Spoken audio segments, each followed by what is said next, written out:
Oke, Assalamualaikum warahmatullahi wabarakatuh. Saya Dika dari Petani Porang. Jadi ini sudah pengerjaan penggemburan lahan yang ketiga. Untuk hari pertama, kedua sudah kita gemburkan di lahan kurang lebih 1,7-an kayak. Lahan 1,7-an sudah kita gemburkan. Untuk hari ketiga ini kita rencana mau pembuatan gulutan. Habis itu nanti gulutan beres kita diamkan kurang lebih 1 bulanan baru kita mulai tanam. Jadi kalau di sini itu lahannya modelnya seperti ini, lahan terbuka. Tapi nanti rencana tahun ini kita pakai tetap pakai paranet ya untuk menjaga porang tetap bagus hasilnya. Oh ya, karena memang banyak sekali permintaan teman-teman follower di @petani porang. Jadi kita mau buat akun atau channel YouTube ya, namanya Berdaya Bersama. Jadi Berdaya Bersama itu sebenarnya sudah kurang lebih 3 bulanan. Tapi karena memang perkara waktu ya, jadi jarang saya gunakan. Jadi lahannya channelnya namanya Berdaya Bersama, bukan @petani porang, karena kalau @petani porang itu banyak sekali ya di YouTube, malah nanti nggak seru malah nanti. Jadi kita buat nama channelnya Berdaya Bersama. Kalau Berdaya Bersama itu ngacu ke jargon kami, karena jargon kami itu kan belajar bertani berdaya bersama gitu. Harapannya nanti kita sama-sama berdaya di bidang pertanian. Ya nanti kita mungkin nggak fokus ke pertanian porang, mungkin ada beberapa pertanian atau komoditas lain bisa kita ambil. Jadi ini lahan yang kemarin sudah kita gemburkan semuanya.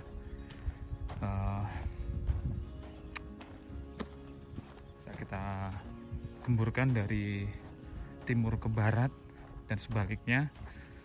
Ini sudah pengerjaan 2 hari. Terus pagi ini rencana kita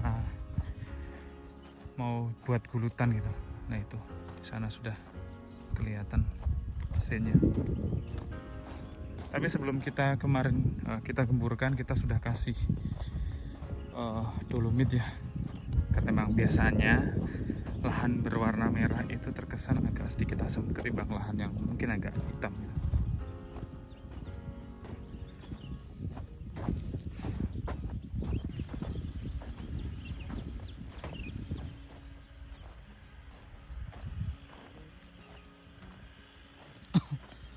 Kalau di sini sebelumnya itu kita tanami singkong sama petaninya. Karena memang harga singkong kan fluktuatif ya, kecenderungan turun malahannya. Akhirnya tahun ini kita coba get satu investor untuk menanam di lahan ini. Lahannya sejujurnya bagus gitu.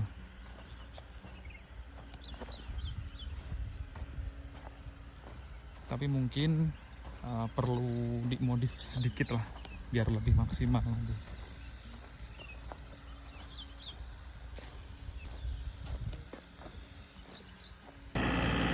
Jadi kita gemburinnya pakai kubota ya. Jadi nggak harus pakai kubota sih teman-teman, bisa pakai kultivator biasa juga bisa, pakai traktor juga bisa gitu. Karena emang saya tugasnya hanya fungsinya untuk menggemburkan gitu. Tapi karena biar efektif efisien, karena lahannya juga luas, kita pakai kubota gitu biar lebih mudah.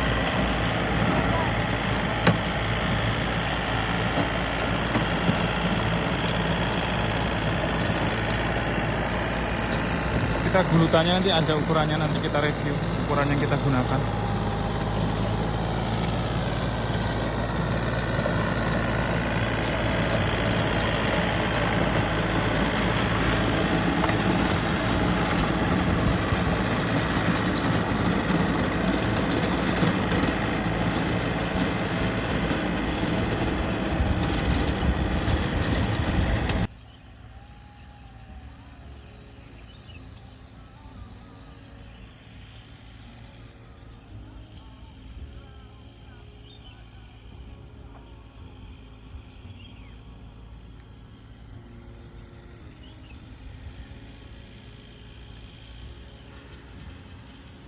Jadi seperti ini lahannya.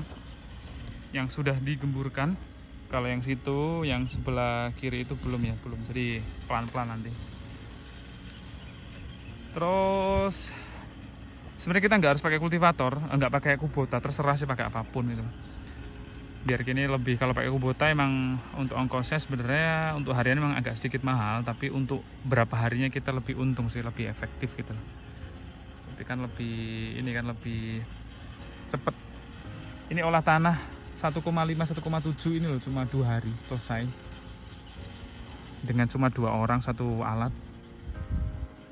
Terus pakai gulutan pun juga rencananya kayak juga lebih cepat gitu loh. Kalau kayak gini ya, hasilnya bagus, rapi. Nah, agak sedikit belok-belok nggak masalah ya, wajar, namanya juga alat. Terus untuk tengahnya ini, jalur airnya atau irigasinya ini kurang lebih sekitar 30-an, 30 sentian. 30 cm, mungkin nanti agak sedikit menipis nanti, tapi nanti kita pakai manual, pakai pacul, pakai orang untuk benahin lagi nanti waktu penanaman. Terus untuk panjang atau lebarnya gulutan ini kami gunakan kurang lebih ya sekitar 60-80 cm. Terus untuk ketinggian kita gunakan sekitar 30-40-an lah. Mungkin nanti kalau ini mungkin start ya sekitar segituan lah. Tapi nanti paling kena hujan nanti dia akan turun-turun. Makanya nanti waktu penanaman kita harus gunakan cara yang manual gitu, pakai tenaga manusia.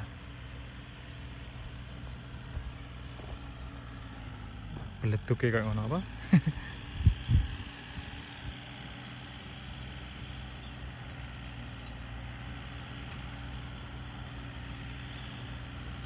Sip. Nah, mungkin waktunya agak sedikit lama kalau kita gulut, minimal kalau lahan 1 hektar bagus itu paling perkiraan ya sekitar 3 harian 4 harian lah. Tapi gak masalah, yang penting pondasi awalnya itu kan olah tanahnya. Kalau olah tanahnya maksimal, otomatis ya ke depan harapan kita juga maksimal. Soalnya kita juga atur aliran air, pembuangannya juga, kedalaman, terus sama lebar dari gulutan itu juga nggak mudah loh. Harus bener-bener perfect lah intinya. Harus hati-hati, ya otomatis perlu waktu agak sedikit lama kalau kita benar-benar maksimal gitu.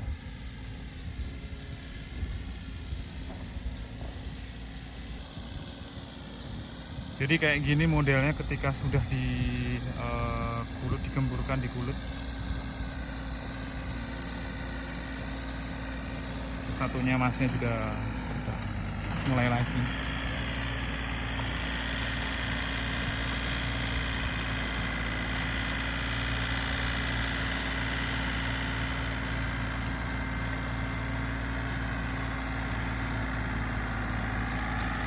Pelan-pelan dilihat garisnya. Yang sana yang belum digulut tapi sudah digemburkan, tinggal digulut gitu.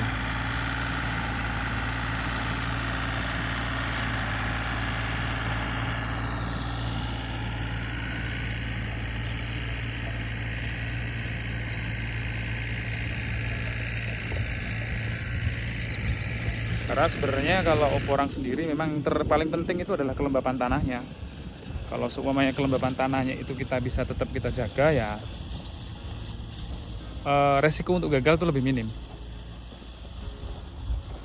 Ya untuk menjaga kelembapan tanah yang paling aman, yang paling mudah itu ya kita kasih naungan buatan pakai paranet, atau kita bisa tanam di bawah pohon, bisa, terserah.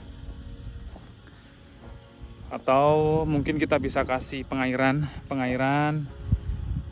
kita airi terus, kita kasih sprinkle atau pakai pengairan langsung juga bisa. Tapi kalau kita pakai pengairan otomatis ya modalnya juga agak tinggi juga gitu loh, karena otomatis tiap hari harus kita airi. Tapi kalau menurut saya kalau pengairan itu nggak terlalu penting, karena porang kan hanya hidup sementara kan di musim hujan ya. Jadi kalau musim hujan pun juga sebetulnya kebutuhan akan air pun juga cukup gitu loh, kecuali memang kita nanamnya agak sedikit telat gitu loh, mungkin bisa kita airi atau sedikit agak cepat gitu loh. Contoh bulan 9, 8 contoh di Jawa Timur sudah nanam ya otomatis harus kita kasih pengairan agar tetap bisa lembab gitu. Tapi rencana yang tahun ini kita tanam sekitar bulan 10-an. Jadi 10-11 biasanya kalau daerah sini sudah mulai hujan. Jadi insya Allah aman lah.